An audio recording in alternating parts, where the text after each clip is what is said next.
Day number 8 of the 12 days of MLB rankings is finally here, and today I'm ranking the best right fielder from every team in Major League Baseball. Right field is a sick position. Weirdly, probably the best position in the entire outfield in baseball, so you're definitely going to want to stick around for the entire thing so you can see who's in the top 10. So enough of me talking, let's get going into these rankings. Getting us started at number 30, Cal Mitchell of the Pittsburgh Pirates. Cal Mitchell, let's be honest, if he wasn't on the Pirates, wouldn't be starting in right field. Just really isn't the strongest guy on this list. It's a loaded position. He had a bit of a rough rookie season. I can't put Cal Mitchell anywhere but at number 30 right now. Next up at the number 29 spot, Stuart Fairchild of the Cincinnati Reds. Similarly, Stuart Fairchild probably doesn't start in right field for any other team besides the Reds. Now, he did swing the bat well in 38 games last year, hit 5 home runs with 4 doubles. Maybe his bat plays better in Cincinnati because it is a bit of a bandbox, but going into next year, just can't really expect too much out of Stuart Fairchild. For the 28th best right fielder in Major League Baseball, let's head out to Colorado for Randall Grichuk. Grichuk isn't bad, he just isn't good. He's a below average hitter who does have some pop in his bat. Like, he'll give you 20 homers and 20 doubles a season with some decent defense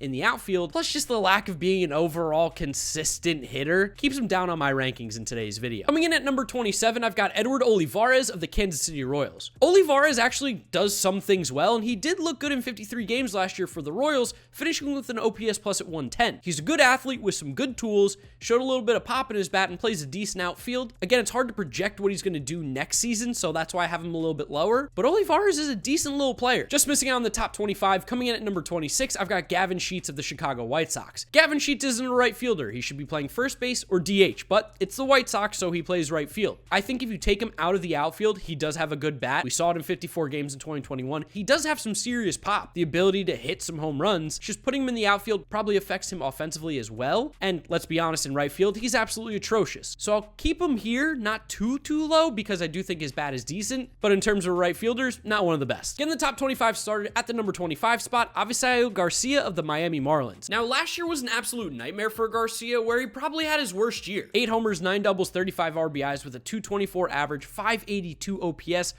plus at 65. But to be fair, I don't think that's indicative of the kind of player he is, because he did look so good in 2021. You kind of take the in-between of those two seasons, and you're looking at a guy who's probably just an average player overall, with a decently high ceiling and a pretty low floor. For the 24th best right fielder in Major League Baseball, head out to the nation's capital, Washington, to talk about Lane Thomas. Lane Thomas is actually a fun player. He's pretty good. Last year in his first full season at the majors, 17 homers, 26 doubles, 52 RBIs, hitting 241 with a 301 on base, 404 slugging, 705 OPS, for an OPS plus at 103. I actually think he's a guy who can very much improve next season, maybe a little bit of a breakout, you could say. All the peripherals on Lane Thomas are really good. Just gotta see him put it together for a full year now. Next up at number 23, I've got Manuel Margot of the Tampa Bay Rays. Margot has improved every single year since getting to Tampa Bay, last year being the best season that he's had of his career. He did only play 89 games, but 4 homers, 18 doubles, 47 RBIs, hitting 274 with a 325 on base, 375 slugging, and a 700 OPS. Basically, career highs across the board. Great defensively out in right field. He's a good overall player, but again, not one of the best right fielders. This next guy coming in at 22, Tyrone Taylor, is someone I want you to keep an eye out for next season. Tyrone Taylor is really talented. He just never actually got a full shot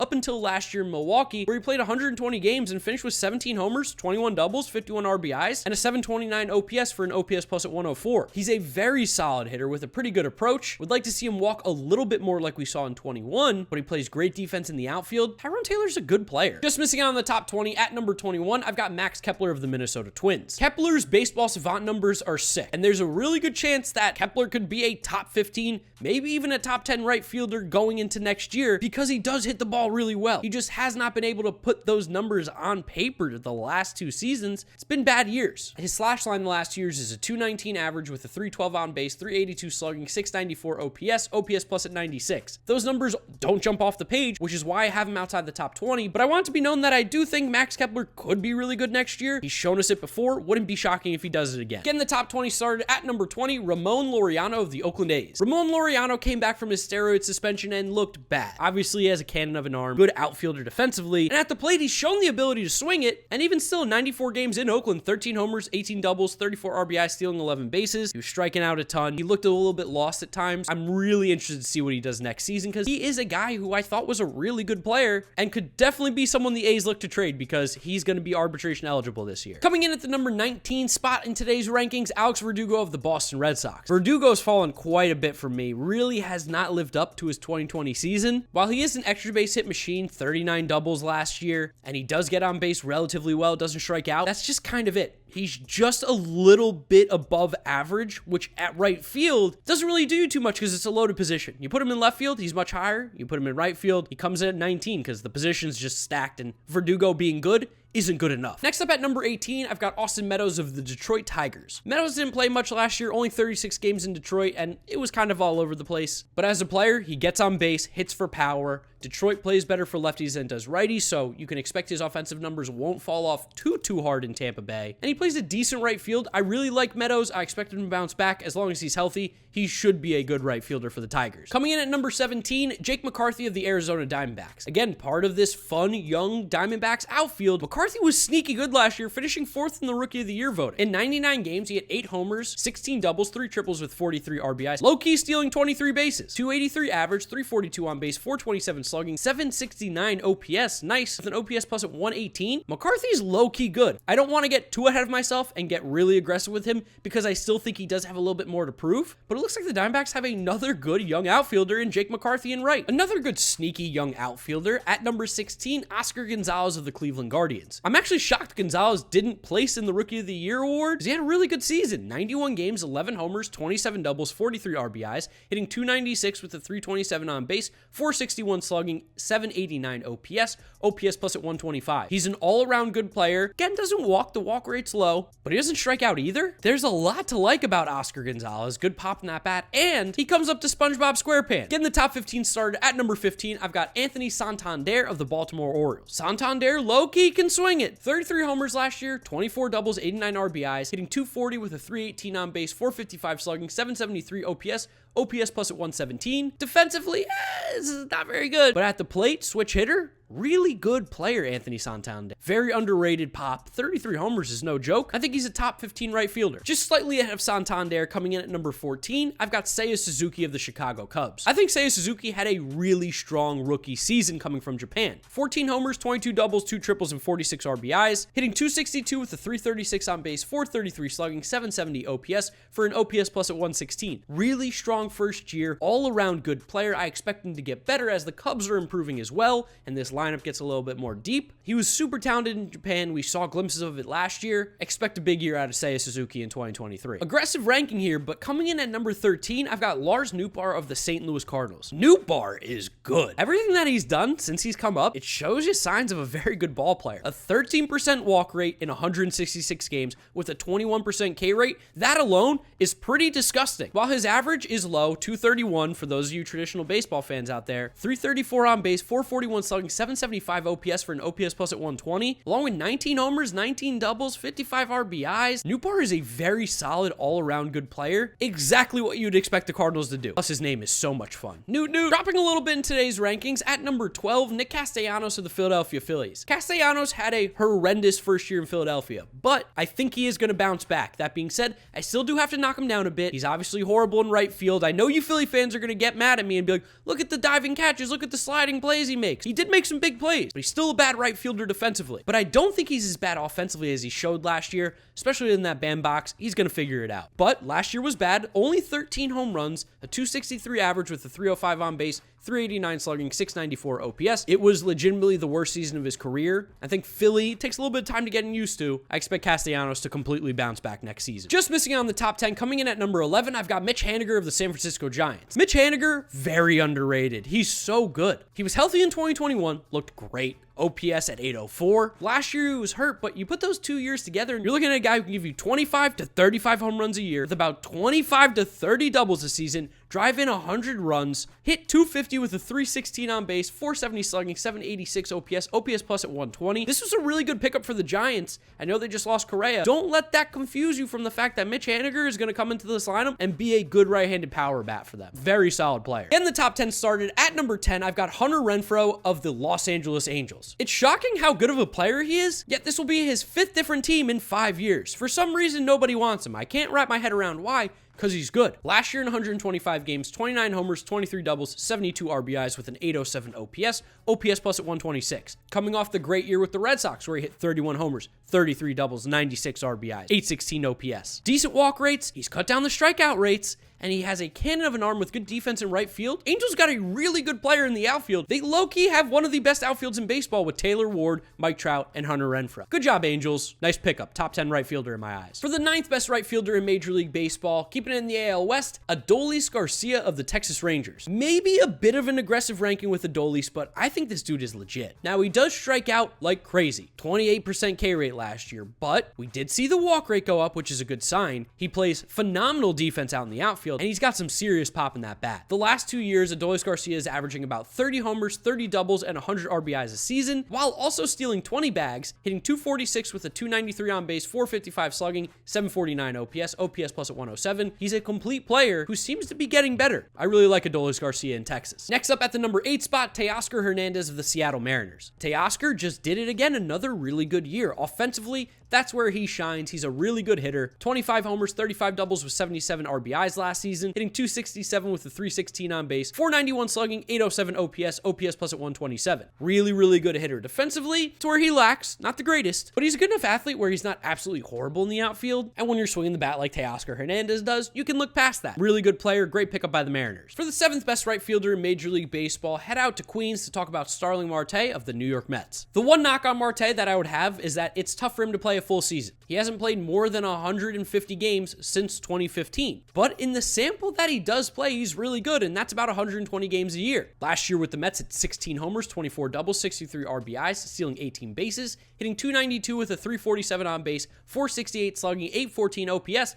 He even got MVP votes, made the All-Star team. He was phenomenal. An OPS plus at 132 for the 2nd year in a row. He also plays great defense in right field, has a cannon of an arm. Starling Marte is an all-around good player. Just want to see him on the field more, which is why I have him a little bit lower here at number 7. Just slightly better than Marte, coming in at number 6, George Springer of the Toronto Blue Jays. Springer had another great year. Similar to Marte, got to keep him on the field. Hasn't played more than 140 games since 2016, where he played 162. So the injuries are always a concern, but just like Marte, when he does play, he's unbelievable. And I think moving to right field is going to help him even more, staying healthy, playing more games. And defensively, it should help him too, because he definitely fits right field more than center. Last year, in 133 games, 25 homers, 22 doubles, 76 RBIs, stealing 14 bases, hitting 267 with a 342 on base, 472 slugging, 814 OPS, for an OPS plus at 131. George Springer's a stud. There's no other way to say. Getting the top 5 started at the number 5 spot is Kyle Tucker of the Houston Astros. Kyle Tucker is awesome. He's so good. Maybe one of the more underrated players in baseball, just because he's like not necessarily cool, but he's really good. 2nd season in a row with 30 homers, drove in 107 runs, 28 doubles, 25 stolen bases, hitting 257 with a 330 on base, 478 slugging, 808 OPS for an OPS plus at 128. He won the Gold Glove in the outfield for the Astros. He was an All-Star MVP votes. He's so incredibly talented, so good. He doesn't strike out. He gets on base. Everything you'd want out of a player, Kyle Tucker does it. He's only 26 years old, incredibly talented. Kyle Tucker is without a doubt a top 5 player in right field and just one of the best players in baseball in general. Just getting the slight nod despite having a worse year at number 4, Ronald Acuna Jr. of the Atlanta Braves. I know we had a bad season last year. I'm going to put that in air quotes just because it was still good,